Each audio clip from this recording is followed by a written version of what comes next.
Assalamu alaikum everyone. I hope all of you are doing well.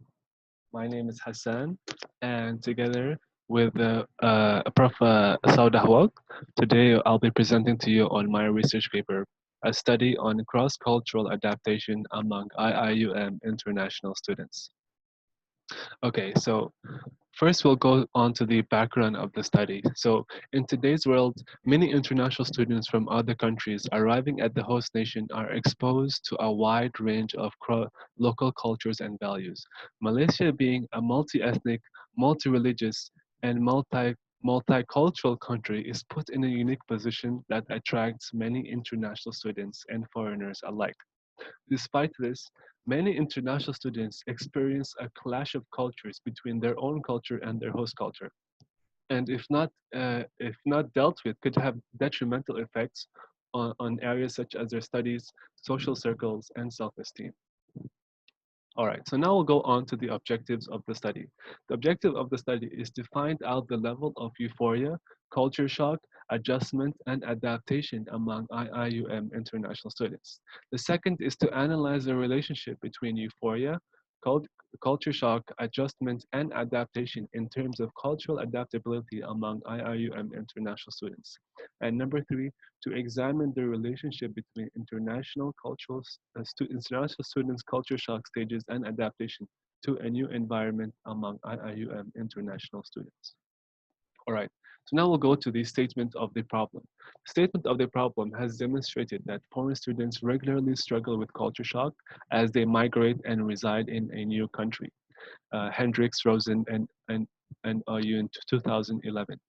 They face challenges such as unfamiliar living circumstances, language barriers, and cultural differences in personal space.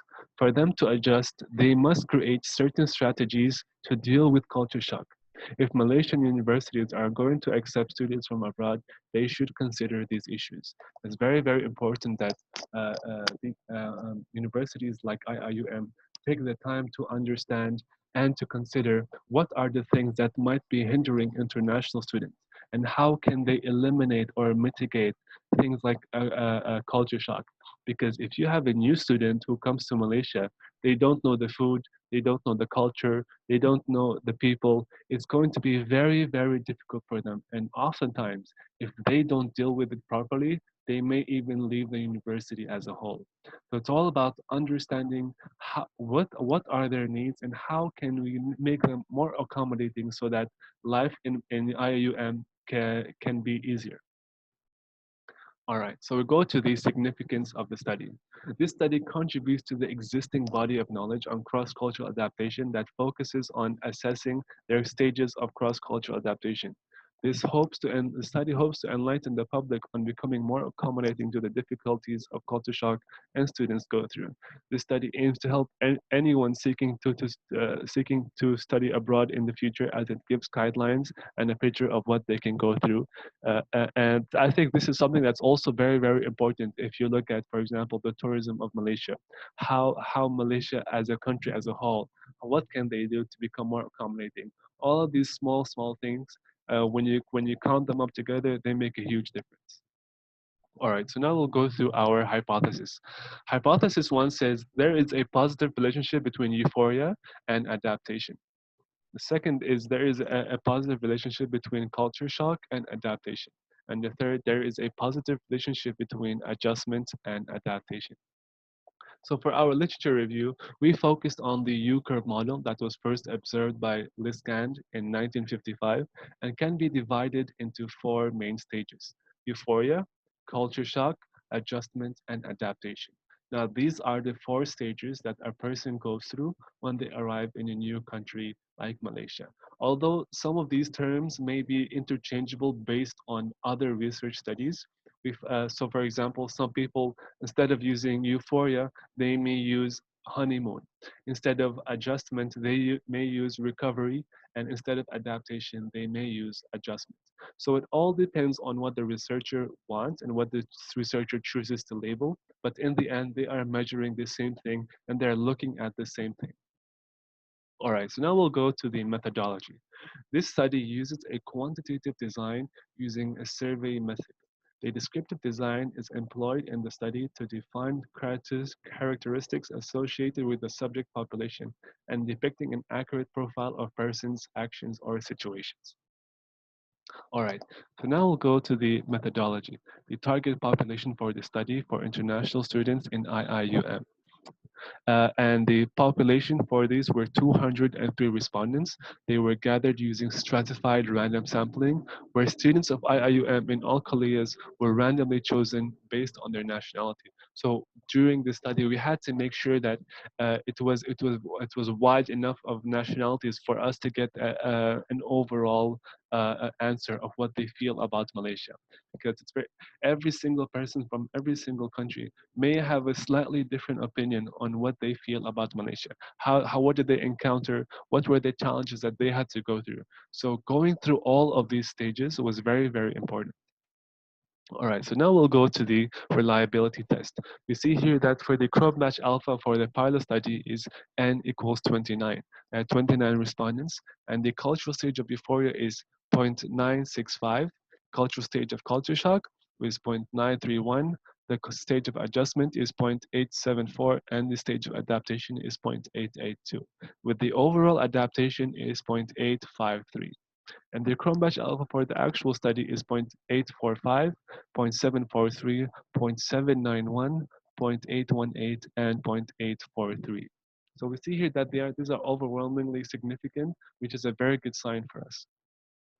So for the findings, the results indicate that there is a significant relationship between all variables, and all correlations turned out to be uh, highly significant at 0.000, which means that all items are positively correlated, and hence hypothesis 1, 2, and 3 are accepted. The findings show that there is a moderate positive and significant relationship between euphoria and adaptation. R equals 0.532, which with a p-value of 0.000. Now this was obtained from our one sample t-test, but it was because of the time constraints, I won't be able to show it to you. But there is the second findings illustrate that there is a weak, positive, and significant relationship between culture shock and adaptation. And lastly, there is a weak, significant, and a positive relationship between adjustment and adaptation. This data was also extracted from the zero order correlation test, which we used to help us give us these answers. So, in a conclusion, this paper highlights the importance of cross-cultural adaptation, cross-cultural stages that international students go through when arriving in a new country like Malaysia. Many students go through many challenges and difficulties before they can reach the cultural stage of adaptation. Using the U-curve model for cross-cultural adaptation, we were able to accurately illustrate the stages international students go through. The findings reflect that they indeed do go through these things, right? So, but thankfully, I think Malaysia is put in a very good position, as I mentioned in the introduction, that they are very, very multicultural, multi-religious, and multi-ethnic. So, in a way, it's not just one it's not just a one culture for Malaysia. There's many cultures in Malaysia, and because there's a wide a range of cultures, students are able to find their own needs. Students are able to find the acceptance of certain cultures, though it may take time for them to reach that stage. So for the limitations of the study, a major challenge was conducting this survey during the coronavirus pandemic, especially during the lockdown in Malaysia when it was very strict and very harsh. As such, distributing the survey through online means was the only option. The research conducted using Google Forms could have potentially affected the data of the research. So we knew that this could have affected, but we had no other option but to do so. Many of the students were also newcomers in the country who had little to no English. As such, we had to make sure that all of our respondents spoke adequate English, even though if we had considered those people, we could have elevated had a higher number of students. And with that, I leave you with this quote. It says, "Individually, we are one drop, but together we make an ocean." I hope you enjoyed this. I hope you enjoyed this presentation. Thank you very much.